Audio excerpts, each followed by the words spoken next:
আজকে আমাদের যে অবস্থা পুরো বৈশ্বিক প্রেক্ষাপটে, এর পিছনে আমরা দায়ী। মূলত আমরা ছাড়া দ্বিতীয় কেউ দায়ী নয়। শত্রু, ইসলামের শত্রু যারা, তারা তো শত্রুতা করবেই, তাদেরকে দোষ দেওয়ার তো দরকার নাই। যে আপনার শত্রু, সে শত্রুতা করবে, সিম্পল। আমরা আমাদের কাজের কারণে যখন ওদেরকে সুযোগ করে দিয়েছি, তখন আমরা সবচেয়ে বড় অপরাধী। আলাইকুম আনফুসাকুম, আল্লাহ পাক বলেছেন, তোমরা নিজেরা নিজের নফসের আগে খবর নাও, নিজের নফসকে ঠিক করো। লা ইয়াদুররুকুম মান দাল্লা, যারা পথভ্রষ্ট হয়ে যাবে, এদের পথভ্রষ্টতা তোমাদের কোনো ক্ষতি করবে না। ইনিহতাদাইতুম, যদি তোমরা হেদায়েতের উপর থাকো, যদি তোমরা পরিপূর্ণ হিদায়াতের উপর থাকো, তাহলে যারা পথভ্রষ্ট হয়ে যাচ্ছে বা গেছে, এদের পথভ্রষ্টতা তোমাদের কোনো ক্ষতি করবে না। ইলাল্লাহি মারজিউকুম জামিআন, তোমরা সবাই একসময় আল্লাহর কাছে ফিরে যাবে। জান্নাত জাহান্নাম তো বিজ্ঞান আবিষ্কার করতে পারে নাই, তাহলে জান্নাত জাহান্নামের কি অস্তিত্ব আছে? উত্তর হচ্ছে, জান্নাত জাহান্নাম বিজ্ঞান আবিষ্কার করতে পারে নাই, এটা বিজ্ঞানের ব্যর্থতা, জান্নাত জাহান্নামের ব্যর্থতা নয়। জ্ঞান অর্জনের মানদণ্ড ঠিক করেন। প্রশ্ন করা হবে, মাইয়েত শুনতে পারবে যে মানুষ চলে যাচ্ছে হেঁটে হেঁটে, দুজন ফেরেশতা আসবেন, যাদের ব্যাপারে অন্যান্য হাদিসে বর্ণিত আছে। প্রথম প্রশ্ন করা হবে, তাকে উঠিয়ে বসানো হবে, মান রব্বুক, কে তোমার রব? পৃথিবীতে কেউ যদি শিরিক করে থাকে এবং শিরিকরত অবস্থায় মৃত্যুবরণ করে বিনা তওবায়, সে উত্তর দিতে পারবে না কে আমার রব। মান রব্বুক উত্তর তারাই দিতে পারবেন ইনশাআল্লাহ যারা পৃথিবীতে শিরিকবিহীন অবস্থায় মৃত্যুবরণ করবে। আর আমি অনেক দিন বলেছি, মানুষের চিন্তার মধ্যে শিরক হয়, যেটাকে আকীদাগত শিরক বলে। আমলের মধ্যে শিরক হয়, মানুষের কথার মধ্যে শিরক হয়। বেসিক্যালি এই তিন পদ্ধতিতে শিরক হয়ে থাকে।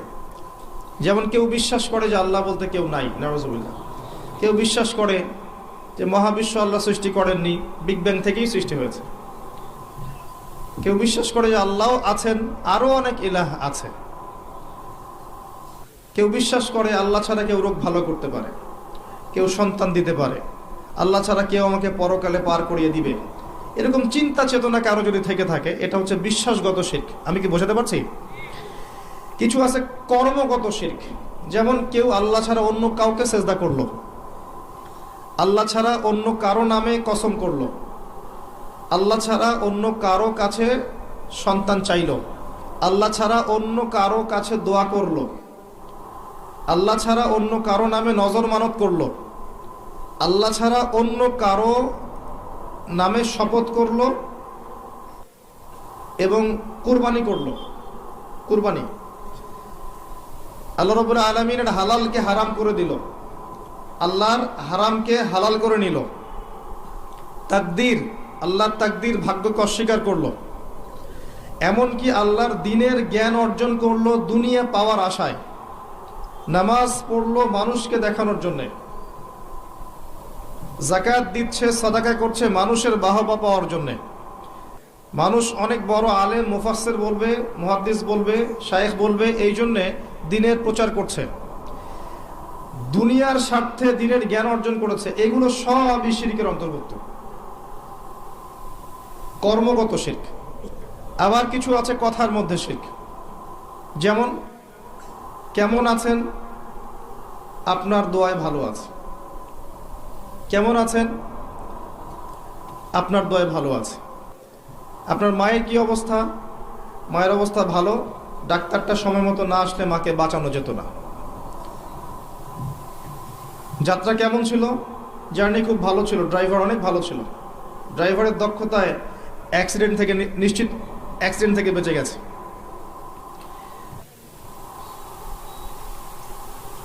আমি না থাকলে কাজটা হতো না, ভাগ্যিস আপনি ছিলেন, না হলে আমার এই বিপদ থেকে রক্ষা হতো না। প্রচুর কথা বলতে গেলে সারা রাত চলে যাবে, কথার মধ্যে বেশি শিরক হচ্ছে। এমনকি অনেক গানের লিরিক্স দেখবেন, তোমাকে ছাড়া বাঁচবো না, তুমি আমার জীবন, তুমি আমার মরণ, এ ধরনের কথা আছে না?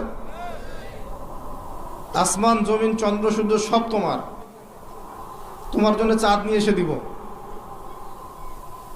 চাঁদে বাড়ি বানাবো, কত কথা।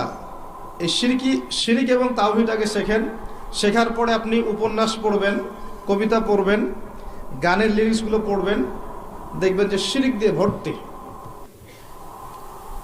এমনি এমনি আল্লাহ পাক বিষয়গুলোকে হারাম করেন না, এখানে শিরক আছে, অনেক ক্ষেত্রে কুফরি কথা আছে, অনেক ক্ষেত্রে আবার ভক্তি প্রদর্শন করতে গিয়ে অতি ভক্তি হয়ে যাচ্ছে, আর হারাম ইনস্ট্রুমেন্ট তো আছেই। সব মিলিয়ে বিষয়টা হারাম। তার উপরে আবার এটা আপনার সময় কিল করবে এবং আপনাকে আল্লাহর জিকির থেকে সরিয়ে রাখবে। যখন আপনি এগুলোর মধ্যে ডুবে যাবেন, ওই মোমেন্টে আপনি আল্লাহকে ডাকতে পারবেন না, ওই সময়টা ওরা খেয়ে ফেললো। সব মিলিয়ে বিষয়টা হারাম। তো এরকম কথায় অনেক শিরক হয়। তো বেসিক কথা হচ্ছে 3 ভাবে শিরক হতে পারে: আপনার কথায়, আপনার কাজে এবং আপনার চিন্তায়। কথা, কাজ এবং চিন্তাকে বিশুদ্ধ করতে পারলে তাওহীদ প্রতিষ্ঠা হবে, এবং তাওহীদের উপর থাকলে পরেই উম্মার কল্যাণ আছে। আল্লাহ পাক আমাদেরকে তাওহীদে থাকার তৌফিক দান করুন। যারা শিরক মুক্ত অবস্থায় কবরে চলে যাবে ইনশাআল্লাহ, তারা উত্তর দিতে পারবে যে রব্বি আল্লাহ, আমার রব হচ্ছেন আল্লাহ। যখন দ্বিতীয় প্রশ্ন করা হবে মা দীনুক, দুনিয়াতে যারা দিন ইসলামকে ঠাট্টার ছলে গ্রহণ করেছে, হাসি তামাশার মতো, ইসলামের কিছু অংশ ভালো লাগে গ্রহণ করেছে, কিছু অংশ ভালো লাগে না গ্রহণ করে নাই, যতটুকু করলে কোনো সমস্যা হয় না করে, যেটা করলে সমস্যা হয় করবে না, ইসলামকে পরিপূর্ণ জীবন ব্যবস্থা রূপে বিশ্বাসই করে না, মনে করে ইসলাম এই যুগে চলে না, ওই যুগে চলতো, ইসলাম সেকেলে ব্যাকডেটেড, এখন আমরা আধুনিকতার সময় আছি ইত্যাদি, ইসলামের সব বিধান এখন আসলে প্রযোজ্য নয়, এগুলো আগে চলতো এখন হয়তো চলে না। যদি ইসলাম সম্পর্কে এমন ধারণা থাকে মানুষের, সে উত্তর দিতে পারবে না যে মা দীনুক, তোমার দিন কি। যারা পরিপূর্ণরূপে ইসলামকে গ্রহণ করেছে মননে, ইসলাম একমাত্র জীবন ব্যবস্থা যেটা আল্লাহর কাছে গ্রহণীয়, এবং এখানে প্রত্যেকটা বিষয়ের সমাধান আছে। হ্যাঁ, আমি হয়তো আমল করতে পারছি না বা বাস্তবায়ন করতে পারছি না, কিন্তু আছে ইসলামের মধ্যে, এই আকীদা ঠিক আছে। আমল আপনি করতে পারবেনও না। এখন যে যুগ চলছে, এই যুগে আপনি পরিপূর্ণ ইসলাম পালন করতে পারবেন না। বড় গলায় বলে আসলে লাভ নাই, খুব বড় গলায় বলে লাভ নাই যে আমরা সবাই পরিপূর্ণ মুসলিম। যদি এটাই সত্য হতো তাহলে আমাদের আজকে অবস্থা হতো না। নাসুল্লাহ ফানাসিয়াহুম, তারা আল্লাহকে ভুলে গেছে, আল্লাহ তাদেরকে ভুলে গেছে। অনেক আয়াত আছে, আমি আস্তে আস্তে ওদিকে যাব। আজকে আমাদের যে অবস্থা পুরো বৈশ্বিক প্রেক্ষাপটে, এর পিছনে আমরা দায়ী। মূলত আমরা ছাড়া দ্বিতীয় কেউ দায়ী নয়। শত্রু, ইসলামের শত্রু যারা, তারা তো শত্রুতা করবেই, তাদেরকে দোষ দেওয়ার তো দরকার নাই। যে আপনার শত্রু, সে শত্রুতা করবে, সিম্পল। আমরা আমাদের কাজের কারণে যখন ওদেরকে সুযোগ করে দিয়েছি, তখন আমরা সবচেয়ে বড় অপরাধী। আলাইকুম আনফুসাকুম, আল্লাহ পাক বলেছেন, তোমরা নিজেরা নিজের নফসের আগে খবর নাও, নিজের নফসকে ঠিক করো। লা ইয়াদুররুকুম মান দাল্লা, যারা পথভ্রষ্ট হয়ে যাবে, এদের পথভ্রষ্টতা তোমাদের কোনো ক্ষতি করবে না। ইনিহতাদাইতুম, যদি তোমরা হেদায়েতের উপর থাকো, যদি তোমরা পরিপূর্ণ হিদায়াতের উপর থাকো, তাহলে যারা পথভ্রষ্ট হয়ে যাচ্ছে বা গেছে, এদের পথভ্রষ্টতা তোমাদের কোনো ক্ষতি করবে না। ইলাল্লাহি মারজিউকুম জামিআন, তোমরা সবাই একসময় আল্লাহর কাছে ফিরে যাবে। ফায়ুনাব্বিউকুম বিমা কুনতুম তা'মালুন, আল্লাহ পাক জানিয়ে দিবেন তখন তোমরা কি করেছে। এই আয়াতের মধ্যে সব কারণ এবং ওষুধ দেয়া আছে, সিচুয়েশনের কারণ দেয়া আছে, যে আমরা নিজেদের ফিকির করা বাদ দিয়েছি, সবসময় অন্যের ফিকির করি, অন্যের সংস্কার, অন্যের ইসলাহ, অন্যের দোষ ধরা, অন্যকে উন্নতি, অগ্রগতি, প্রগতি, এগুলা চিন্তা করি, নিজের বেলার খবর নাই। প্রথম কারণ আমাদের আত্মশুদ্ধি নাই। প্রথম মেজর কারণ আত্মশুদ্ধি নাই। আমি যে বলছি আমারও নাই। বড় গলায় কথা বলা সহজ, বাস্তবতা হচ্ছে এই, আমরা প্রত্যেকেই অপরাধী। বক্তা, শ্রোতা, আলেম, জালেম, যত মানুষ আছে আমাদের এখানে চারপাশে, সবাই পাপী, সবাই অপরাধী, এবং প্রত্যেকেই যার যার দায়িত্ব অবহেলা করেছি। আলাইকুম আনফুসাকুম, তোমরা আগে নিজেদের নফস ঠিক করো। যারা পথভ্রষ্ট হয়ে গেছে, ওদের পথভ্রষ্টতা তোমাদের কোনো ক্ষতি করবে না। আগে নিজে ঠিক হও। আমরা দেখবেন সবসময় মানুষের সংস্কারের চেষ্টা করি, মানুষের ভালো, মানুষের কল্যাণ, মানুষকে পথ দেখাতে চাই, নিজেই পথ পাই না।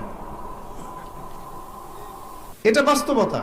দেখবেন পৃথিবীতে মুসলিমদের যতগুলো কান্ট্রি আছে, যত সামরিক বাহিনী আছে, যত অস্ত্র আছে, যত সম্পদ আছে, যত জনবল আছে এটা পৃথিবীর অন্য কোনো জাতির নাই, কোনো জাতির নাই, না ইহুদিদের, না খ্রিস্টানদের, না মুশরিকদের, কারো নাই।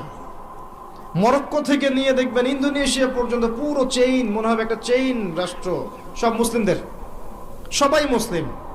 মাঝখানে একটা রাষ্ট্র ইসরায়েল, ওই একটা রাষ্ট্রই সবকে ধুয়ে রেখেছে, ছেড়ে দিয়েছে। এটা কি মেনে নেওয়া যায়? এটি বাস্তব। একটা শত্রু 100টা মানে 100 জন জনবলকে পরাজিত করতে পারে? পারে না। পারলো কেমন করে? ওই যে আলাইকুম আনফুসাকুম নাই, নিজেদের নফসের খবর নাই। আমরা সুদ খাই, আমরা সুদ খাই।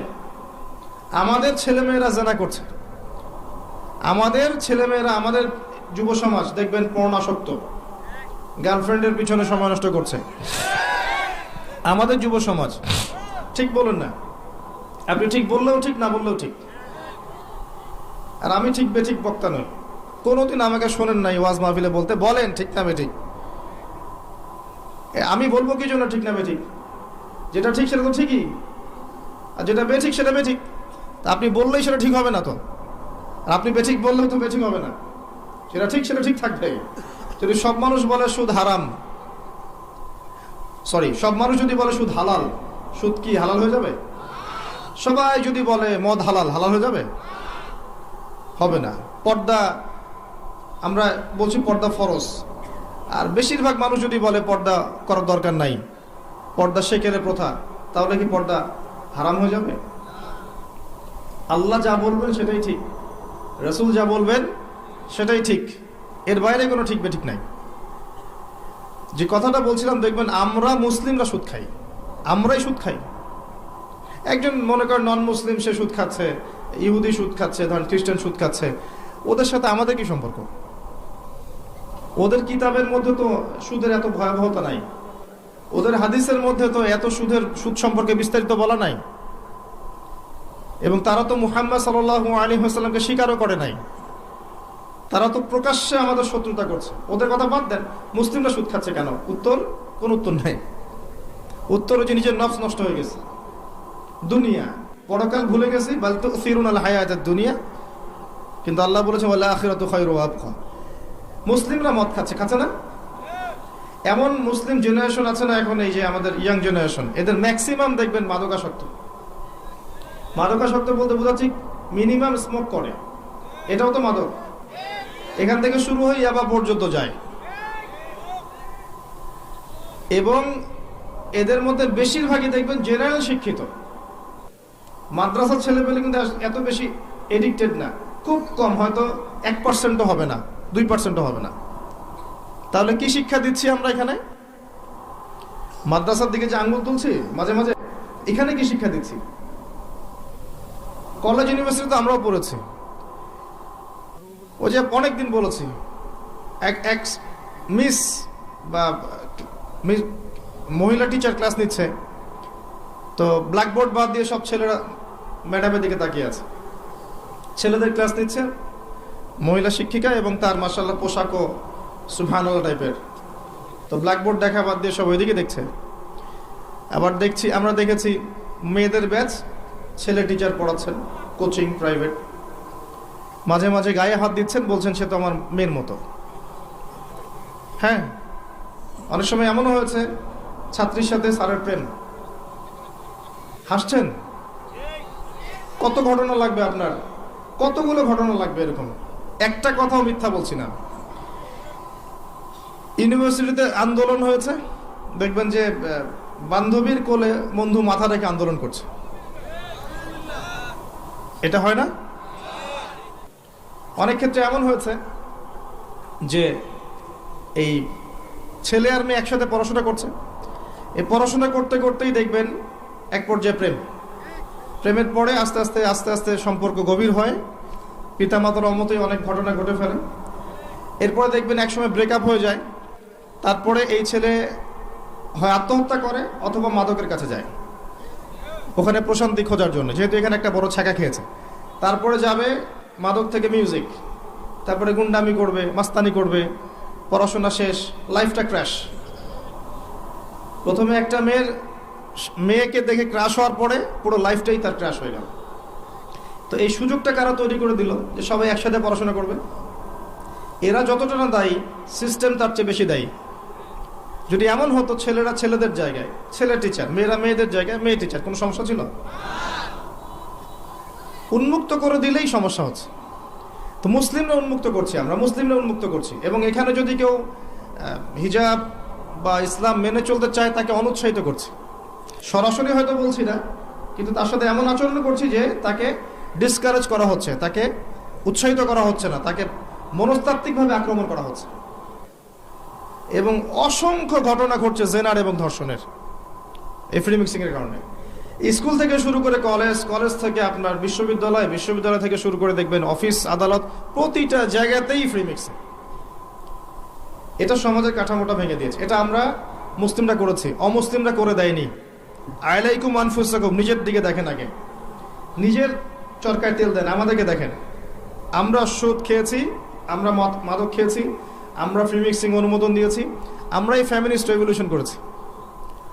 মেয়েদেরকে আমরা বাইরে বের করে এনেছি, পোশাক চেঞ্জ করে দিয়েছি, ছেলের পোশাক মেয়ে, মেয়ের পোশাক ছেলে।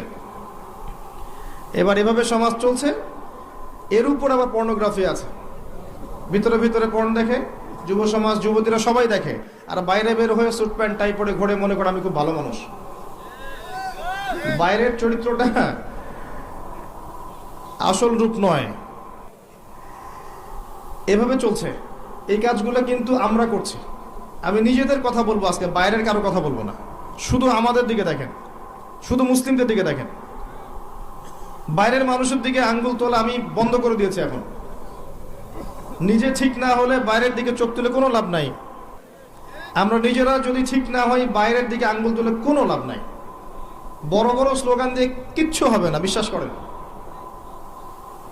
ইসলামের অনেক চূড়ার ইবাদত আছে, ভিত্তি ঠিক না করলে চূড়ার ইবাদত করে লাভ হবে না। একটা বাড়ি তৈরি করছেন, 20 তলা ফাউন্ডেশন দিয়েছেন, একটা ফাউন্ডেশন ঠিক নাই, তাহলে আমি কি ছাদ বসাতে পারবো? ফাউন্ডেশন ঠিক নাই। মুসলিমদের ম্যাক্সিমাম দেখবেন আকীদা ঠিক নাই, কোনটা শিরক কোনটা তাওহীদ বুঝতে পারে না। কত মুসলিম আছে শিরক কাকে বলে ডেফিনেশন জানে না, শিরক কাকে বলে, শিরকের প্রকারভেদ কি কি, কোন কোন কাজ করলে শিরক হয়। আর শিরক তো এমন ইবাদত যেটা আমলনামায় থাকলে আমলনামা ডিলিট হয়ে যাবে। কারো আমলনামায় যদি শিরকের পাপ থাকে, শিরকের পাপ, আমলনামার নেকিগুলো নষ্ট হয়ে যাবে। নাউযুবিল্লাহ। সূরা জুমারের মধ্যে আল্লাহ পাক বলেছেন, লাইন আশরাকতা লা ইয়াহবাতান্না আমালুকা, তুমি যদি শিরক করো হে নবী, তোমার আমল নষ্ট করে দেব আমি। সেখানে আমরা কি শিরক সম্পর্কে আমরা ওয়াকিফাল নই। মুসলিমদেরকে দেখেন, 5 ওয়াক্ত নামাজ কয়জন মুসলিম পড়ে? বেসিক কথায় আসেন, নামাজ তো বেসিক ইবাদত, তাই না? জামাতের কথাও না হয় বাদ দিলাম, মনে করেন জামাতের কথাও বাদ দিলাম, বেসিক জামাত ইসলামের কথা বলছি না, আবার মসজিদে জামাতে নামাজের কথা বলছি, মসজিদে নামাজের কথা বলছি। জামাতের কথা বাদ দেন, বেসিক বাসায় 5 ওয়াক্ত নামাজ কয়জন পড়ে? হাত তুলেন দেখি। আপনি জরিপ করেন, দেখেন বাসায় 5 ওয়াক্ত নামাজ কয়জন পড়ে দেখবেন। এবার বলেন জামাতে গিয়ে নামাজ পড়ে 5 ওয়াক্ত কতজন, কতজন মুসলিম? আবার দেখবেন ফজর এশা জামাত কতজন পড়ে। নামাজটা দেখেন, নফল সুন্নত মোস্তাহাব পরে আসেন, ফরজ নামাজের কথায় আসেন। ফরজ জিনিস যে মুসলিম নারীরা পর্দা করবে, সিম্পল। এটা আমাদের পোশাক, মানে আমরা যেমন এই যে গেঞ্জি পরি, শার্ট প্যান্ট পরি, নর্মালি হচ্ছে মেয়েদের পোশাক হচ্ছে মেয়েরা পর্দা করবে। এটা আল্লাহ নর্মাল পোশাক দিয়েছেন। আর যারা নর্মাল পোশাকটা পরছেন এরা পশু। পশু নিজের সতীত্ব বুঝবে না, সে তার সম্ভ্রম বুঝবে না। একজন মানুষ তো বুঝবে তার সম্ভ্রম কি জিনিস। আপনি সতর ঢেকে রাখেন, রাখেন না? এটা নর্মাল পোশাক, সাধারণ পোশাক। তাদের পুরো দেহটাই তো সতর, ওটা ঢেকে রাখবে, পর্দা করবে, সতর, স্বাভাবিক, এটা নর্মাল। কতজন মুসলিম নারী এখন পর্দা করে এটা দেখবেন। তবে আপনাদের এদিকে পর্দার প্রচলন বেশি, এটা আমি জানি, আলহামদুলিল্লাহ, এটা আল্লাহ শুকরিয়া। তবে দিন দিন মেয়েদের পর্দা বাড়ছে, এটা ঠিক। যতই মেয়েদেরকে বেপর্দা করার চেষ্টা করা হচ্ছে, আলহামদুলিল্লাহ মেয়েদের বোরখার সংখ্যা বাড়ছে। কি বোরখা পড়ছে সেটা পরের কথা, বোরখার সংখ্যা বাড়ছে। এরপরে যারা পড়ছে ওদেরকে আমরা রিকোয়েস্ট করবো যে ডিজিটাল বোরখাটা ছেড়ে দেন, যেটা যেটা পরে আপনার দেহের কাঠামো বোঝা যায় এটা ছেড়ে দেন, ছেড়ে দিয়ে এমন একটা বোরখা বানান যেটা ঢিলে ঢালা, যেটা পরলে আপনার দেহের কাঠামো বোঝা যায় না।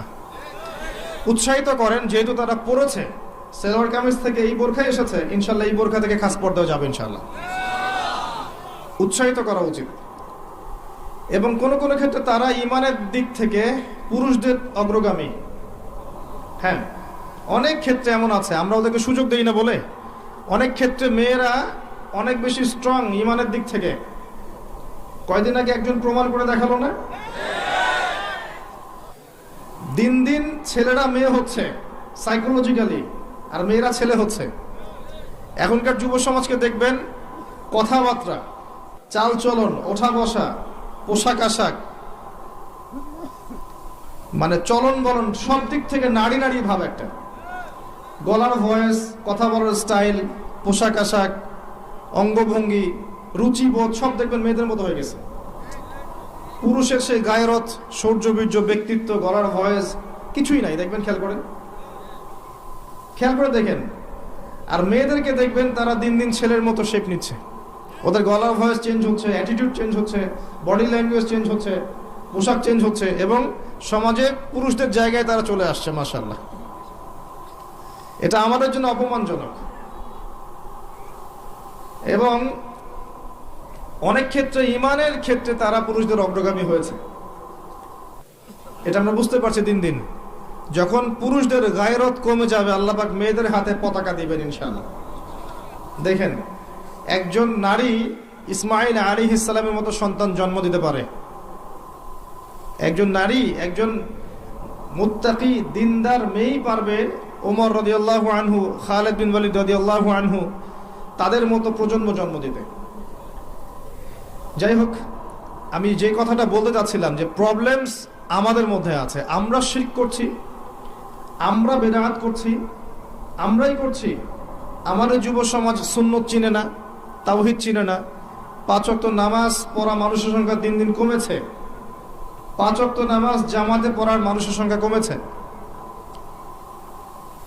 দেখবেন ম্যাক্সিমাম মুসলিম কোরআন তেলাওয়াত করতে জানে না, কোরআনুল কারীম রিডিং পড়তে জানে না। আবার যারা জানে তাদের মধ্যে অনেকেই, বেশিরভাগই দেখবেন অর্থ বোঝে না। হ্যাঁ, এমন শত শত হাফেজ আছেন যারা কোরআনের অর্থ জানেন না। এমন অনেক মুসলিম আছেন যারা কোরআন চোখেও পর্যন্ত দেখে নাই, এমনও প্রজন্ম আছে। হ্যাঁ, এটা আমাদের অবস্থা। এর উপরে কোরআনের আদেশ মানা, নিষেধ, বর্জন করা এগুলো তো অনেক দূরের কথা। কতজন মুসলিম পার্ট টাইম বোঝেন? আংশিক, ফুল টাইম না, পার্ট টাইম। কতজন মুসলিম পার্ট টাইম ইসলামের দাওয়াত দেয়? বলেন তো, কতজন মুসলিম পার্ট টাইম ইসলামের দাওয়াত দেয়? আপনারা আমাদের অবস্থার দিকে তাকান। এ দেখেন, তাওহীদ, সুন্নত, আপনার নামাজ, আপনার অর্থনৈতিক জীবন, পর্দা, যুব সমাজ, প্রতিটা ক্ষেত্রে দেখবেন আমরা পিছিয়ে পড়েছি। তো আল্লাহ যে বলেছেন আলাইকুম আনফুসাকুম, তোমরা নিজেদের অবস্থাকে ঠিক করো। নিজের অবস্থা ঠিক না করলে কি আমাদের দ্বারা অন্যের সংস্কার হবে? একজন ব্যক্তি যদি ঠিক না হয়, কখনো পরিবার ঠিক হবে? পরিবারগুলো ঠিক না হলে সমাজ কখনো ঠিক হয়? আর সমাজ নেই তো রাষ্ট্র, রাষ্ট্র নেই তো বিশ্ব। মূল কথা ব্যক্তির দিকে ফিরে আসে। মানুষ মনে করে একজন ব্যক্তি চেঞ্জ হলে আর এমন কি হবে না। ভাই, একটা বাতি থেকে আরেকটা বাতি জ্বলবে, আরেকটা বাতি থেকে আরেকটা বাতি জ্বলবে, এভাবেই দেখবেন আস্তে আস্তে আলোকিত হবে পরিবেশটা, অন্যথায় হবে না। রাসূলুল্লাহ সাল্লাল্লাহু আলাইহি ওয়াসাল্লাম মক্কার 13 বছর ধরে একটা একটা করে বাতি জ্বালিয়েছেন। জ্বালান নাই? এই বসেন এখানে, কি সমস্যা আপনার? এই ফটো সেশন করতে আসছেন এখানে? আশ্চর্য একটা ব্যাপার। এখানে কোরআনের কথা হচ্ছে, হাদিসের কথা হচ্ছে, আপনি পিকচার তুলছেন। সুবহানাল্লাহ, এই হচ্ছে অবস্থা। আল্লাহ পাক সূরা আরাফে বলেছেন, ওয়ালাকাদ যারা'না লিজাহান্নামা কাসীরাম মিনাল জিন্নি ওয়াল ইনস লাহুম কুলুবুন লা ইয়াফকাহুনা বিহা। প্রচুর মানুষ আর জিনকে দিয়ে আমি জাহান্নাম পূর্ণ করব। কি অপরাধ? কলব দিয়েছিলাম উপলব্ধি করতো না। যতগুলো কথা বলেছি একটাও কানে ঢোকে নাই। কুলুবুন লা ইয়াফকাহুনা বিহা, হৃদয় দিয়েছি উপলব্ধি করে না। ওয়ালাহুম আযানুন লা ইয়াসমাউনা বিহা, কান দিয়েছি শোনে না। ওয়ালাহুম আ'য়ুনুন লা ইউবসিরুনা বিহা, চোখ দিয়েছি দেখে না। উলাইকা কাল আনআম, আল্লাহ পাক বলেছেন এরা হচ্ছে গবাদি পশুর মতো। দে জাস্ট লাইক ক্যাটলস, গবাদি পশু। বাল হুম আদল, বরং তার চেয়ে নিকৃষ্ট। ওয়া উলাইকা হুমুল গাফিলুন, এরা গাফিল সম্প্রদায়। আল্লাহ বলেছেন এই আয়াতের মধ্যে। মুসলিমদের অবস্থা আজকে এমন, কর্ণগুহরে কথা ঢুকে না, হৃদয়ের মধ্যে কথা প্রভাব ফেলে না। চোখ আছে, আল্লাহ চোখ দিয়েছেন, দেখে না। সারা দিন লৌকিকতা নিয়ে ব্যস্ত হয়ে আছে, বেসিক কোনো কাজই নাই। আমি বেসিকের কথা বলেছি না, 5 ওয়াক্ত সালাত। আপনি জরিপ করে দেখেন কতজন মানুষ নামাজ পড়ে, কতজন মুসলিম কোরআন তেলাওয়াত করতে পারে, জরিপ করে দেখেন। জরিপ করে দেখেন সুদ ছাড়া কতজন মানুষ চলছে, কয়জন মানুষের পরিবারে হালাল রিজিক যাচ্ছে, কতজন পরিবার, মুসলিম পরিবারের মেয়েরা পর্দা করে, কতটা মুসলিম পরিবারের ছেলেরা অজুর ফরজ কয়টা সেটা জানে। বিবিএ এমবিএ ডক্টরেট সব করে শেষ করে ফেলেছে, অজুর ফরজ কয়টা বলতে পারবে না, নামাজের ওয়াজিব কয়টা, ফরজ কয়টা, আহকাম আরকাম কিছুই বলতে পারবে না, যাকাত দিতে হয় কিভাবে নেশাব সেটাও বলতে পারবে না। এই মুসলিমদের এই অবস্থা। বড় বড় স্বপ্ন দেখছেন, দিন কায়েম, জিহাদ, খেলাফত, কিচ্ছু সম্ভব না এখন মুসলিমদের দ্বারা। এগুলোর কিছু সম্ভব না, এই প্রজন্ম দ্বারা অন্তত পক্ষে সম্ভব না। আল্লাহ পাকে এমন প্রজন্ম নিয়ে আসবেন ইনশাল্লাহ, যারা এমন গবাদি পশু হবে না, তাদের হাতে আল্লাহ পাকে দায়িত্বগুলো দিবেন ইনশাআল্লাহ। আমাদের দ্বারা এগুলো হবে না। আমরা এখন যে হালতে আছি, এই হালতে আমাদের পক্ষে সম্ভব না। আল্লাহ রাব্বুল আলামিন কোরআনে বলেছেন, ওয়াইন তাতাওয়াল্লাউ ইস্তাবদিল কওমান গায়রাকুম, তোমরা যদি দায়িত্ব পালন করতে না পারো, তোমরা যদি তোমাদের উপর অর্পিত দায়িত্ব পালন না করো, আল্লাহ পাক অন্য কওমকে তোমাদের জায়গায় নিয়ে আসবেন। সুম্মা লা ইয়াকুনু আমসালাকুম, এরা তোমাদের মতো এরকম অপদার্থ হবে না। সুম্মা লা ইয়াকুনু আমসালাকুম, এরা তোমাদের মতো অপদার্থ হবে না। দিনের বেসিক ঠিক নাই ভাই, আমাদের দিনের বেসিক জিনিস ঠিক নাই, আমাদের কারো পরিবারের আদর্শ ঠিক নাই। আমরা মনে করছি যে আমাদের পরিবারগুলো সব জান্নাতের টুকরা, প্রত্যেকটাই জাহান্নামের টুকরা, ইল্লা মাশাআল্লাহ। আর যারা সঠিক দিনের উপর আছে এদের সংখ্যা নিতান্তই নগণ্য। ম্যাক্সিমাম ক্ষেত্রে দেখবেন অর্থনীতির ক্ষেত্রে আমাদের হালাল হারামের বালাই নাই, সুদে ভর্তি, ঘুষে ভর্তি, দুর্নীতিতে ভর্তি, আত্মসাতে ভর্তি। আমাদের ইকোনমিক সিস্টেমও ঠিক নাই। সোশ্যালি আমাদের বন্ধন ভেঙে গেছে, খেয়াল করে দেখবেন।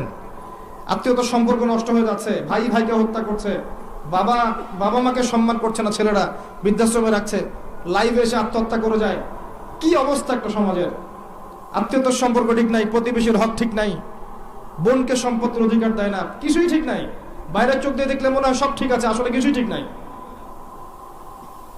আরো উপরের লেভেলে তো যেতে যাচ্ছি না আমি, যত উপরে যাবেন তত বেশ বড় দুর্নীতি আছে। এই বেসিক একদম তলা ফাঁকা আমাদের। আর আমরা এখানে আইওয়াশ নিয়ে পড়ে থাকি, শোডাউন নিয়ে পড়ে থাকি, আমরা লৌকিকতা নিয়ে পড়ে থাকি।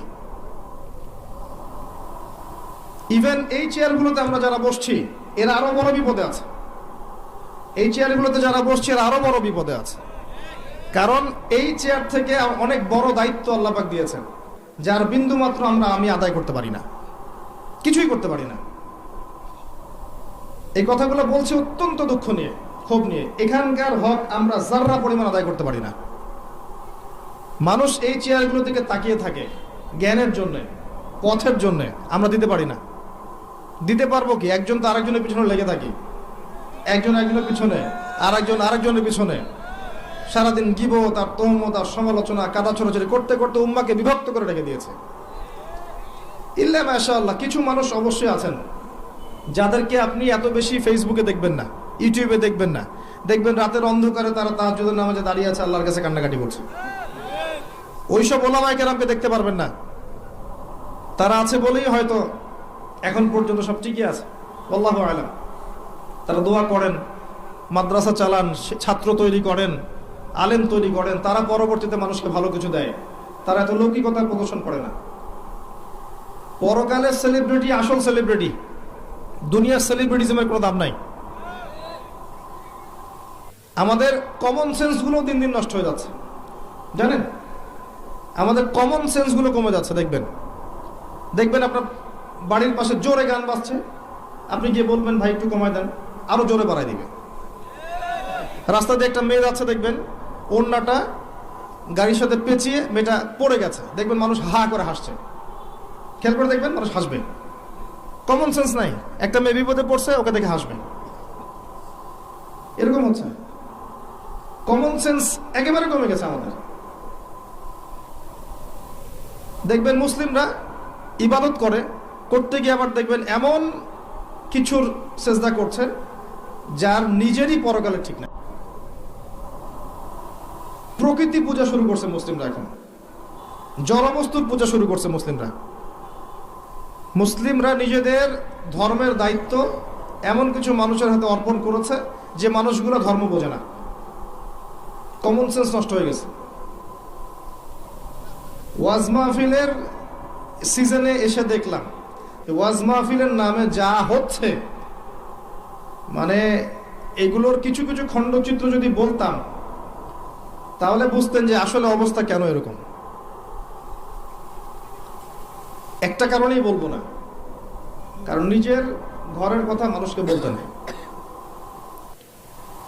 এখানে এই চেয়ারগুলোতে যতক্ষণ এমন কিছু মানুষ না বসবেন যাদের কথা এবং কাজে মিল আছে, যাদের অন্তরটা পরিশুদ্ধ পবিত্র, যারা শুধুমাত্র আল্লাহর সন্তুষ্টির জন্য আল্লাহর দ্বীনের খেদমত করতে চান, যতক্ষণ পর্যন্ত এই মানুষগুলো এই চেয়ারগুলোতে না বসবে ততক্ষণ পর্যন্ত এই কথাগুলো মানুষের কলবে তাসির করবে না।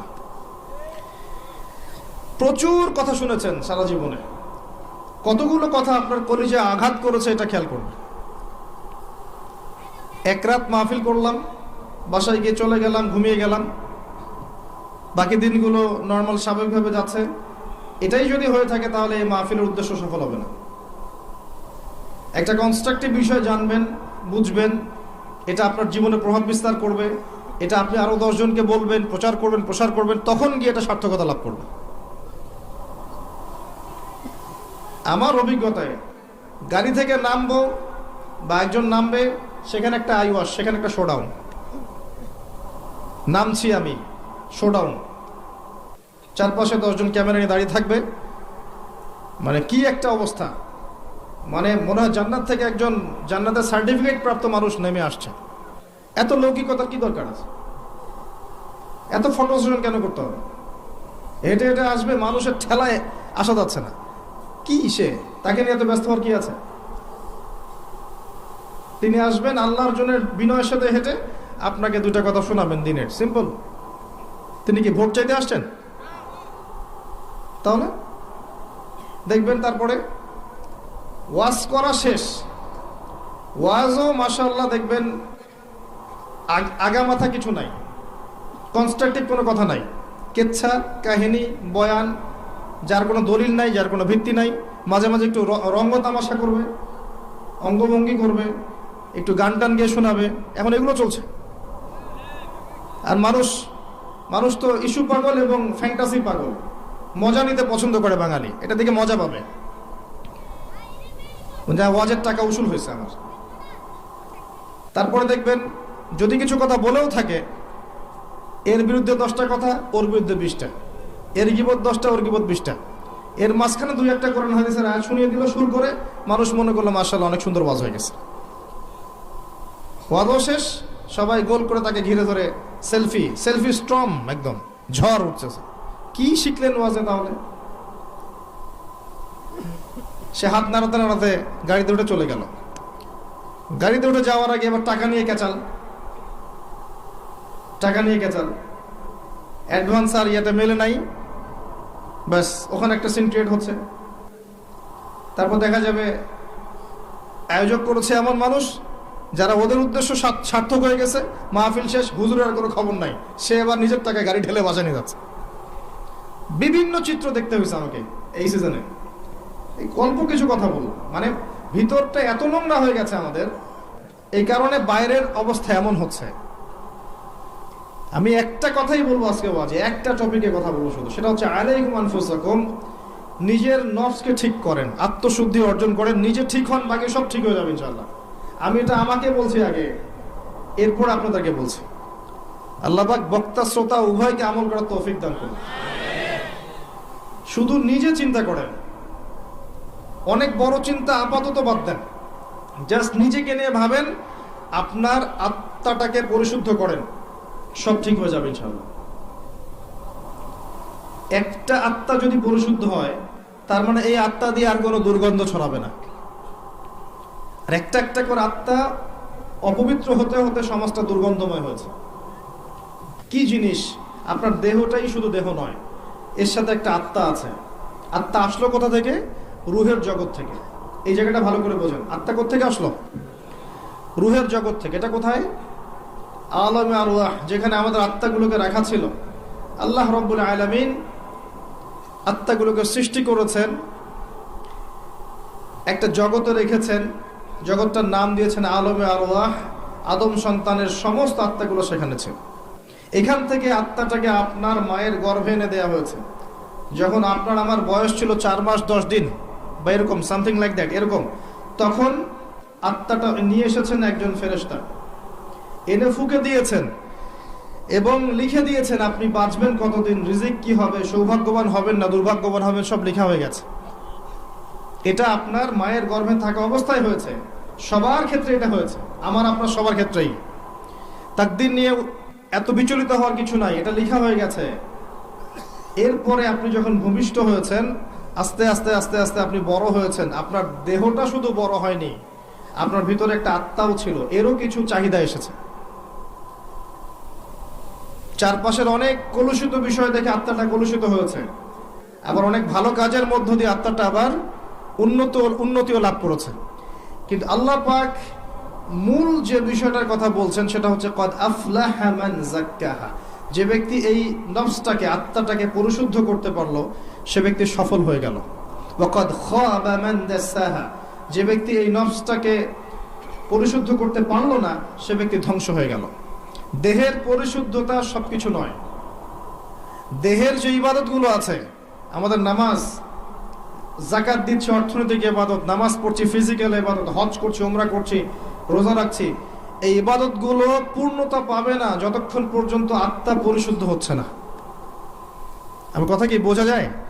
আত্মার মধ্যে যদি রিয়া থাকে, অহংকার থাকে, কুফর থাকে, শিরক থাকে, মোহ থাকে, দুনিয়ার ভোগবিলাসের মত্ততার মোহ থাকে, আপনি এই আত্মা দিয়ে আপনি ইবাদত করতে পারবেন না। ইবাদত আপনার আপ টু দ্য মার্ক হবে না। আত্মার মধ্যে কিছু বিষয় আছে যেগুলো আপনার ইবাদতকে অনেক বাড়িয়ে দিবে। যেমন ঈমান, কোথাকার বিষয়? দেহের না আত্মার? তাকওয়া কিসের বিষয়? দেহের না আত্মার?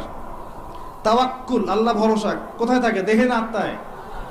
ভালোবাসা, আল্লাহর প্রতি ভালোবাসা কোথায় থাকে? দেহে না আত্মায়? আল্লাহর প্রতি বিনয় কোথায় থাকে? দেহে না আত্মায়? আল্লাহর ভয় কোথায় থাকে? দেহে না আত্মায়? সবকিছু আত্মাকেন্দ্রিক। ঈমান, তাওহীদ, আপনার মোহাব্বত, তাওয়াক্কুল, তাওয়াজু, প্রতিটা বিষয় কার সাথে সম্পর্কিত? আত্মার সাথে। আবার এই আত্মার মধ্যে যদি আপনি নিয়ে আসেন রিয়া, অহংকার, হিংসা, বিদ্বেষ, এই বিষয়গুলো চলে আসে, আল্লাহ দ্রোহিতা, কুফর, আত্মাটা নষ্ট হয়ে যাবে। ওই আত্মা দিয়ে দেহের ইবাদত তখন কবুল হচ্ছে না। তাহলে মূল বিষয়টা কি? আত্মার পরিশুদ্ধি। এটা আল্লাহ পাক বলছেন আলাইকুম আনফুসাকুম, তোমরা প্রত্যেকে নিজ নিজ নফসকে ঠিক করো।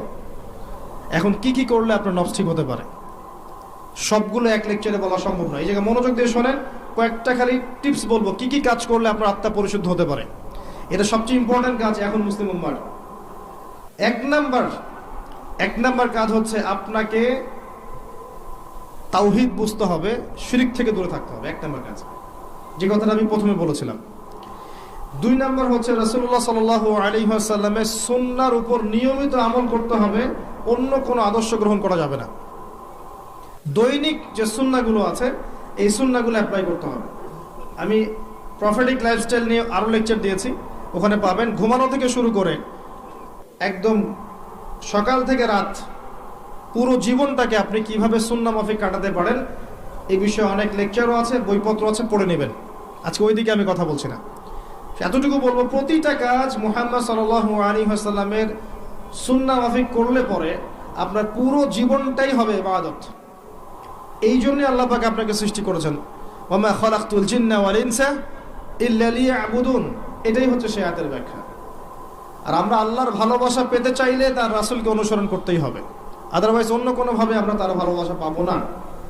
যদি কেউ মুহাম্মদ সাল্লাল্লাহু আলাইহি ওয়াসাল্লামকে বাদ দিয়ে অন্য আদর্শ গ্রহণ করে, সে তার হাত কামড় দিবে, কিয়ামতের মাঠে আক্ষেপ করতে থাকবে, ইয়া লাইতানি ইত্তাখাযতু মা'আর রাসূলি সাবিলা, সে বলবে ইয়া ওয়াইলাতা লাইতানি লাম আত্তাখিয ফুলানান খলিলা, সেই কথা বলবে।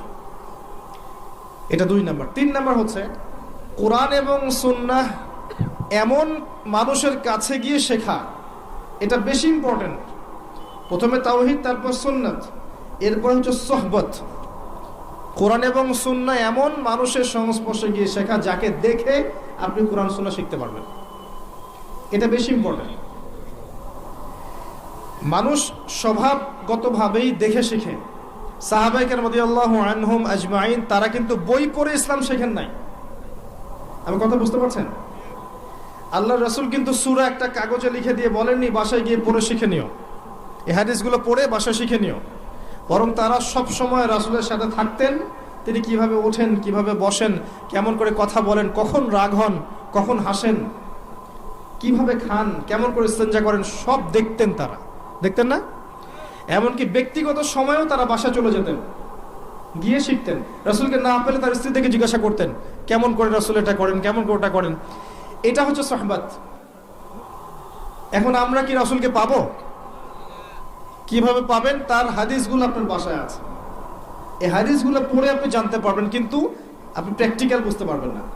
প্র্যাকটিক্যাল কোথায় বুঝবেন? যে ব্যক্তি বা যে আলেম, যে শায়েখ, যে ওস্তাদ, যে মুআল্লিম, যার কাছে, যার ভিতরে সুন্নাহগুলো ইনস্টল করা আছে, তাকে দেখে শিখতে পারবেন।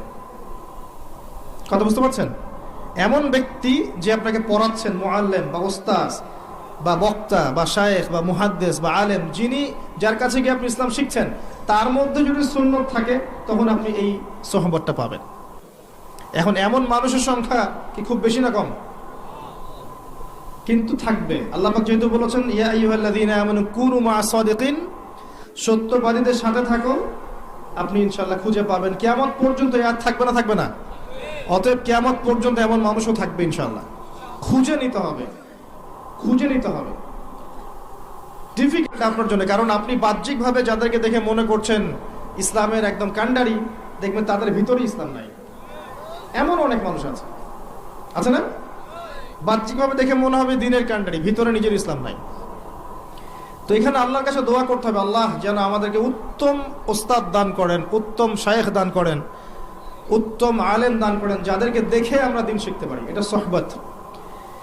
সোহবত ছাড়া আত্মশুদ্ধি হবে না, কারণ আপনার আমার মধ্যে কি ভুল ত্রুটি হচ্ছে এটা তারা ধরিয়ে দিতে পারবেন। এবং অনেক বিষয় সূক্ষ্ম আছে, যে আপনি বিনয়ী হচ্ছেন না অহংকারী হচ্ছেন, আপনি গায়রাতওয়ালা হচ্ছেন নাকি নিজের ব্যক্তিত্বকে নষ্ট করছেন, এগুলো তারা ধরতে পারবেন, আপনি পারবেন না। নূর আছে যাদের মধ্যে, আল্লাহর নূর যাদের মধ্যে আছে, তাদেরকে দেখে শিখতে হবে। কিভাবে? ওই মূসা আলাইহিস সালামের মতো। মনে আছে মূসা আলাইহিস সালাম সফর করলেন খিজির আলাইহিস সালামের কাছে যাবেন বলে, তার কাছে জ্ঞান শিখবেন বলে। খিজির আলাইহিস সালামের সাথে সফর করে তিনি জ্ঞান শিখলেন। যেই খিজির আলাইহিস সালাম আল্লাহর নূর দিয়ে দেখছিলেন, যেটা মূসা আলাইহিস সালাম দেখতে পারেন নাই।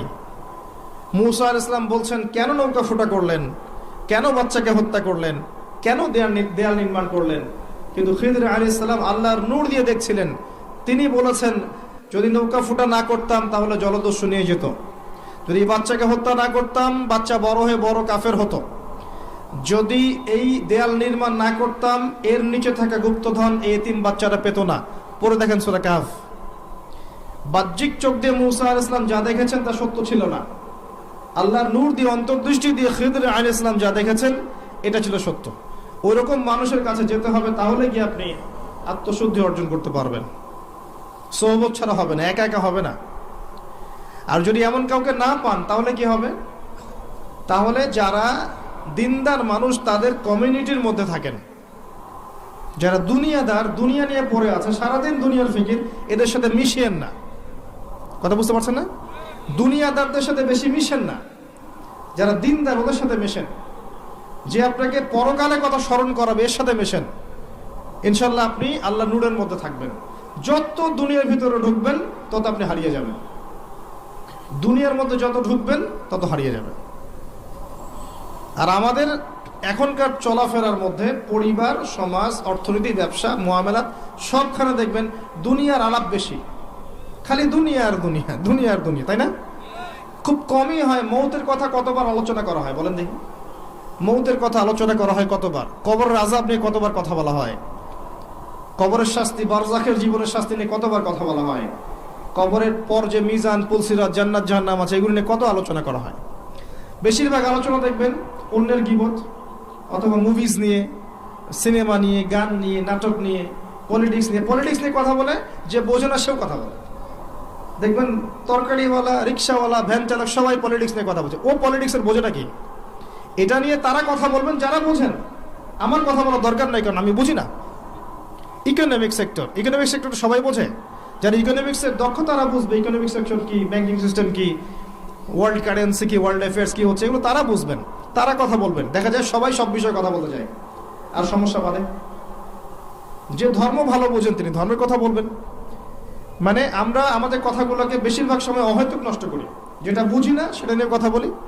অহেতুক কঠিন কঠিন সাবজেক্ট, কঠিন কঠিন দর্শন, তত্ত্ব, এগুলো নিয়ে কথা বলতে থাকি, অথচ বাস্তবতার সাথে এগুলো কোনো সম্পর্কই নেই। এগুলো আমাদের আত্মাটাকে নষ্ট করছে। আমি একটা লেকচারে বলেছিলাম, আবারও বলছি আপনাদের সামনে, ইবনুল কাইয়ুম রাহিমাহুল্লাহ বলেছেন, উনি একজন বড় আলেম ছিলেন, বড় মুজাদ্দিদ, যার সমপর্যায়ের আলেম এখন খুঁজে পাওয়া দুষ্কর। ইবনে তাইমিয়া রাহিমাহুল্লাহর ছাত্র। তিনি বলেছেন কিছু কিছু হালাল কাজ আছে যেগুলো মানুষের অন্তরকে মেরে ফেলে। কিছু হালাল কাজ আছে যেগুলোর অতিরিক্ততা মানুষের অন্তরকে মেরে ফেলে। যেমন 1 নাম্বার, বেশি কথা বলা। বেশি মানুষের সাথে কথা বলবেন, অন্তর মরে যাবে। 2, মানুষের সাথে বেশি মেশা। বেশি বেশি মানুষের সাথে মিশবেন, আপনি মানুষের দ্বারা প্রভাবিত হবেন। আর বেশিরভাগ মানুষ যেহেতু অজ্ঞ হবে এবং খারাপ হবে, আপনার ভেতরে খারাপই ঢুকে যাবে। 3 নাম্বার, বেশি খাওয়া। যারা বেশি খায় এদের কলব মরে যায়। আর মাশাআল্লাহ এখন দেখা যায় এরকম চেয়ারে বসে এমন অনেকেই কথা বলি যারা ভুঁড়ির ভারে হাঁটতে পারে না। কথা কি বুঝতে পারছেন? এই চেয়ারে বসা মানুষের তো ভুঁড়ি থাকার কথা না। এটা তো সুন্নত নয়। আমার তো দেহের মধ্যে আমি সুন্নত অ্যাপ্লাই করতে পারি নাই, আমি মানুষকে সুন্নত শেখাবো কি? খাওয়ার সময় গোগ্রাসে খেয়েছি, আমি সুন্নত নষ্ট করেছি, ফিজিক্যাল স্ট্রাকচার নষ্ট হয়ে গেছে। এখানে বসে সুন্নতের বয়ান করছি বিশাল ভুঁড়ি নিয়ে। সুবহানাল্লাহ, এই হচ্ছে বাস্তবতা।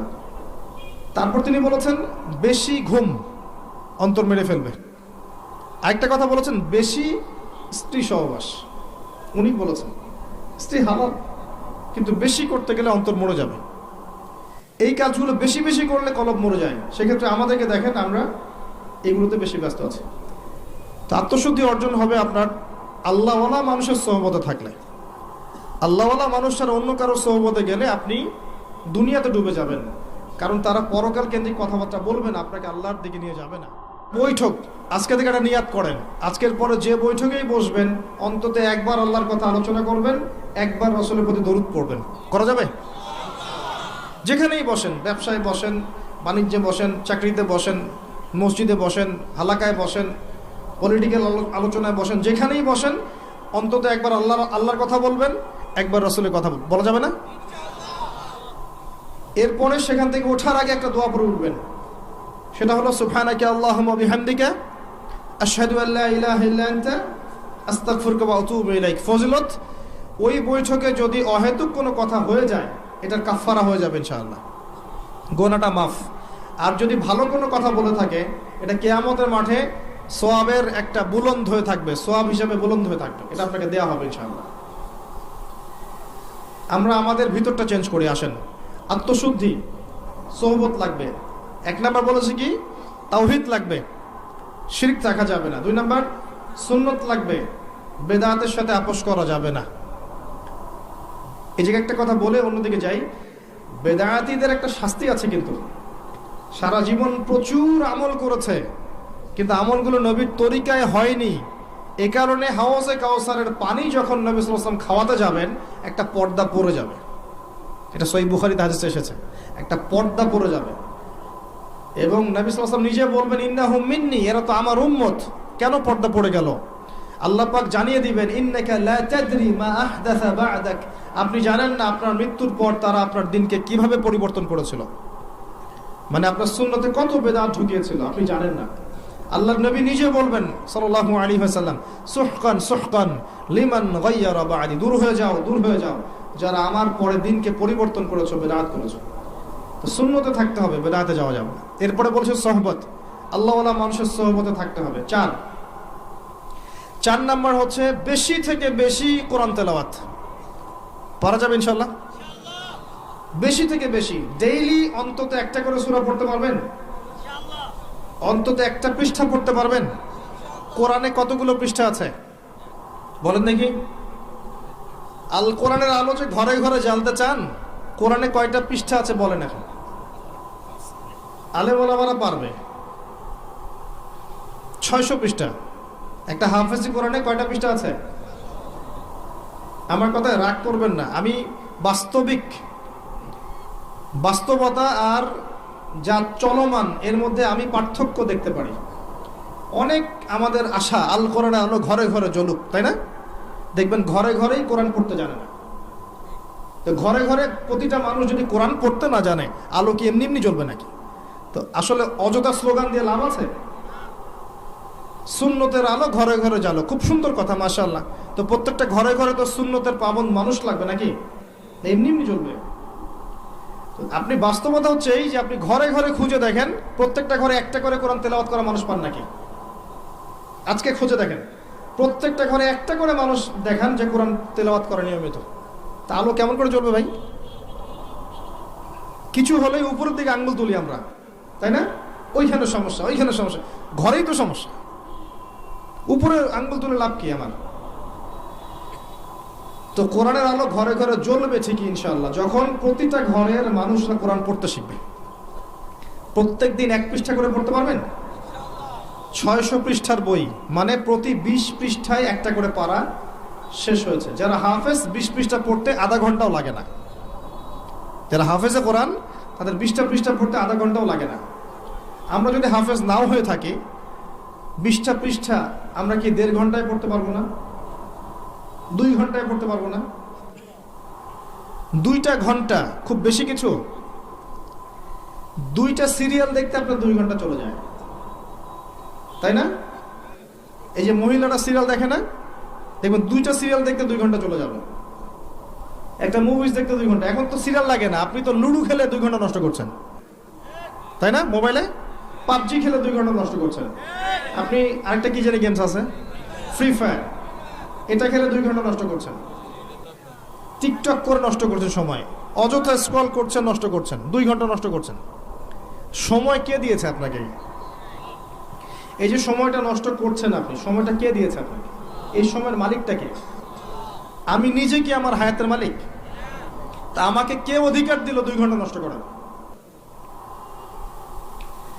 যে দিনের প্রতিটা কাজ কোরআন সুন্নাহ মতো করার চেষ্টা করছে, এখন সে ক্লান্ত হয়ে পড়েছে, এখন ঘুমাবে। এই ঘুমটার জন্য আল্লাহ পাক নেকি দিচ্ছেন। দিনের জন্য আপনি চেষ্টা করছেন, নামাজ পড়ছেন, দিনের জ্ঞান অর্জন করছেন, সুন্নাহর মতো জীবনযাপন করছেন, এখন টায়ার্ড হয়ে গেছেন, ঘুমাবেন। এই ঘুমটার জন্য আপনি নেকি পাচ্ছেন। আল্লাহ পাক এত সুবিধা দিয়েছেন। ক্লান্ত হয়ে গেছেন, ক্ষুধার্ত, আপনি খাবেন, এই যে খাচ্ছেন, খাওয়ার জন্য নেকি পাচ্ছেন। আর কি চাই আমরা আসলে? এখন প্রবৃত্তির তাড়না আছে, একটা প্রবৃত্তির তাড়না আছে, স্ত্রীর কাছে যেতে হবে, গিয়েছেন, আপনি আপনার প্রবৃত্তির তাড়না মিটিয়েছেন, আপনি নেকি পাচ্ছেন। আর কি চাই আমরা মানুষ হিসেবে? এই সময়টাকে আল্লাহ পাক আমাকে এমনি এমনি দিয়েছেন, এই সময়ের মালিককে আমি নিজেই। 2 ঘন্টা কেন নষ্ট করব এগুলো করে, যেগুলো কোনো ফায়দা নাই? এমন কাজে যদি নষ্ট করতেন যেটাতে দিনের ফায়দা আছে, উপকার হতো, সেটা তো হচ্ছে না। 2 ঘন্টা সময় দেওয়া যাবে কোরআনকে ইনশাআল্লাহ? আচ্ছা, 1 ঘন্টা দিতে পারবেন? আল্লাহ পাক তৌফিক দান করুন। বেশি বেশি কোরআন তেলাওয়াত করবেন। কোরআনের কিছু অংশ মুখস্থ করার চেষ্টা করেন। কোরআন তেলাওয়াত করলে আপনি প্রত্যেক হরফে 10 নেকি পাবেন। কোরআন আপনার পক্ষে সুপারিশ করবে। পৃথিবীর শ্রেষ্ঠ মানুষদের মধ্যে আপনি একজন যে নিজে কোরআন পড়ে এবং অন্যকে শেখায়। সূরা বাকারা, আলে ইমরান আপনার পক্ষে সুপারিশ করবে। সূরা মুলক আপনাকে কবরের আযাব থেকে বাঁচাবে। সূরা ইয়াসিন পড়েন, আপনার কোরআনের কলিজা হাজত পূরণ হয়ে যাবে ইনশাআল্লাহ। সূরা ওয়াকিয়া পড়েন, আপনার দারিদ্রতা দূর হয়ে যাবে ইনশাআল্লাহ। সূরা ইখলাস পড়েন, অর্ধেক তিনবার পড়েন, ইনশাআল্লাহ কোরআন খতমের নেকি পাবেন। সূরা ফালাক, নাস পড়েন, আপনাকে আল্লাহ পাক দৃশ্য অদৃশ্যের সমস্ত বিপদ আপদ থেকে বাঁচাবেন ইনশাআল্লাহ। সূরা কাহফ পড়েন, আল্লাহ আপনাকে মাসিহুদ দাজ্জাল থেকেও বাঁচাবে ইনশাআল্লাহ। কোরআনকে সময় দেন, অর্থটা বোঝার চেষ্টা করেন, কিছু অংশ হিফজ করেন। যেমন সূরা বাকারার প্রথম 5টা আয়াত মুখস্থ করেন, সূরা বাকারার 255 নম্বর আয়াতটা মুখস্থ করেন, আয়াতুল কুরসি মুখস্থ করেন। সূরা বাকারার শেষের 3টা আয়াত মুখস্থ করেন, লিল্লাহি মা ফিস সামাওয়াতি থেকে ফানসুরনা আলাল কওমিল কাফিরিন পর্যন্ত মুখস্থ করেন। সূরা মুলক মুখস্থ করেন। সূরা কাহফের প্রথম 10 শেষ 10 আয়াত মুখস্থ করেন। সূরা আলে ইমরানের শেষের 10 আয়াত মুখস্থ করেন। সূরা আর রহমান মুখস্থ করেন। সূরা ইয়াসিন মুখস্থ করেন। ফালাক, নাস, ইখলাস, কাফিরুন এগুলো মুখস্থ করেন। পারবেন না? সারা জীবন কত বই পড়েছেন ভাই, ম্যাথামেটিক্সের সূত্র পড়েছেন, ফিজিক্সের, কেমিস্ট্রির, বায়োলজির কঠিন কঠিন টার্মস পড়েছেন, ইকোনমিক্স পড়ছেন, কঠিন সাবজেক্ট। অনেকে পলিটিক্যাল সায়েন্স পড়েন, কঠিন সাবজেক্ট।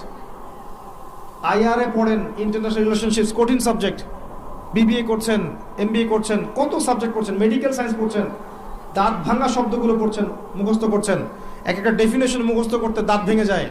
কিন্তু কোরআনের এই 100-200 আয়াত মুখস্থ করার তৌফিক হবে না। যদি না হয়, কোরআন কি আমার পক্ষে আদৌ সাক্ষী দিবে? কোরআন ছাড়া আত্মশুদ্ধি সম্ভব নয়। বেশি বেশি কোরআন তেলাওয়াত করেন, বেশি থেকে বেশি। শোনেন, নবী সাল্লাল্লাহু আলাইহি ওয়াসাল্লাম বলেছেন, মানুষের অন্তরের মধ্যে পাপ করলে কালিমা পড়ে, দাগ পড়ে এবং দুর্গন্ধ বের হতে থাকে। নবীজি বলছেন, আমি কি তোমাদেরকে জানিয়ে দিব কোন কাজ তোমাদের কলবের মরিচাগুলো দূর করে দিবে?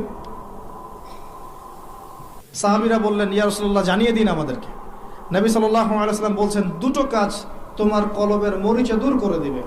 একটা হচ্ছে বেশি বেশি কোরআন তেলাওয়াত, আরেকটা হচ্ছে মৌতের স্মরণ। বলেন তো দুটো কি? আপনার কলবের মরিচা দূর করবে ইনশাআল্লাহ। কোরআন আপনি যদি অর্থটা বোঝার চেষ্টা করেন, দেখবেন আপনি আল্লাহর সাথে কথা বলছেন সরাসরি। আল্লাহ পাক আপনার সাথে কথা বলতে চান, একটা তো মাধ্যম লাগবে, লাগবে না? আল্লাহ কি সামনে এসে কথা বলবেন? এই যে মাধ্যম কোরআন দিয়েছেন, আল্লাহ বলছেন কথা, আপনি শুনেন কি বলছেন আল্লাহ পাক। আমার কথায় আপনার কি তাসির হবে? কার কথায় তাসির হবে আল্লাহর চাইতে বেশি? আল্লাহ পাক আপনাকে বলছেন, এটা করো, এটা করো না, এর ধার কাছে যেও না, এটা খেও না, এইটা করো, এটা ভালো, ওটা উত্তম, এগুলো আল্লাহ বলছেন। আল্লাহর কথা আপনি শুনবেন না? তো মানুষ কোরআন পড়ছেই না এখন। প্রচুর মুসলিম আছে 5 ওয়াক্ত নামাজ পর্যন্ত পড়ে, কোরআন পড়তে জানে না। প্রচুর মুসলিম। এই জায়গায় মানুষকে নিয়ে আসেন। মানুষের অন্তর্জগৎ পরিবর্তন না হলে কোশ্চিনকালেও বড় মাপের কোনো পরিবর্তন সম্ভব না। অহেতুক বড় বড় স্লোগান দিয়ে কোনো লাভ নাই। এটা বাস্তব, বাস্তবতা বুঝেন। বাস্তবতা এই জায়গায় আমরা প্রচন্ড রকম অধঃপতনের জায়গা আছে। আমাদের বাস্তবতার বেসিক জিনিসগুলো ঠিক নাই। বড় বড় চিন্তা পরে আসেন, বেসিক ঠিক করেন। আত্মশুদ্ধির একটা পথ, কয়টা বলছি? 4টা। কয়টা বলছি? 4টা। তাওহীদ, সুন্নাত, সোহবত, একটা কোরআন তেলাওয়াত। অর্থ বুঝতে পারলে খুব বেশি ভালো হয়, হিফজ করলে আরো ভালো হয়। আল্লাহ পাক আমাদেরকে কোরআনওয়ালা হওয়ার তৌফিক দান করেন। 5 নাম্বার আল্লাহর জিকির। 5 নাম্বার আল্লাহর জিকির। হিসনুল মুসলিম বইটা কিনবেন, অ্যাপস আছে না, প্লে স্টোরে অ্যাপস ডাউনলোড করবেন, দেখবেন আল্লাহ পাকের প্রচুর জিকির দেয়া আছে এবং সব সহিহ।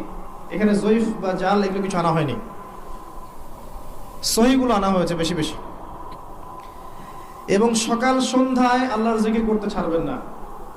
আল্লাহ পাকের কিছু কমন জিকির আছে, নিয়মিত করবেন, ছাড়বেন না। প্রতিটা কাজ করার আগে দোয়া পড়বেন, সকাল সন্ধ্যা জিকির করবেন। যুব সমাজ যদি ঘুমানোর দোয়া না জানে, এর চেয়ে ব্যর্থতার কিছু নাই। খালি এতটুকু জানে খাওয়ার আগে বিসমিল্লাহ বলতে হয়, শেষে আলহামদুলিল্লাহ বলতে হয়। অথচ বাথরুমে যাওয়া, বের হওয়া, খাওয়া, ওঠা, ঘুমানো, চলাফেরা, কত জিকির আছে, কত দোয়া আছে, এগুলো যদি ওরা না করে, না জানে, তাহলে আত্মশুদ্ধি অর্জন করতে পারবে না। কয়েকটা কমন বলে দিচ্ছি। ডেইলি প্রতিদিন 100 বার বলবেন সুবহানাল্লাহ। পারা যাবে? কতক্ষণ সময় লাগবে? 5 মিনিটও লাগবে না। সুবহানাল্লাহ বলবেন আল্লাহকে ফিল করে। সুবহানাল্লাহ মানে আল্লাহ পবিত্র, আল্লাহ পবিত্র।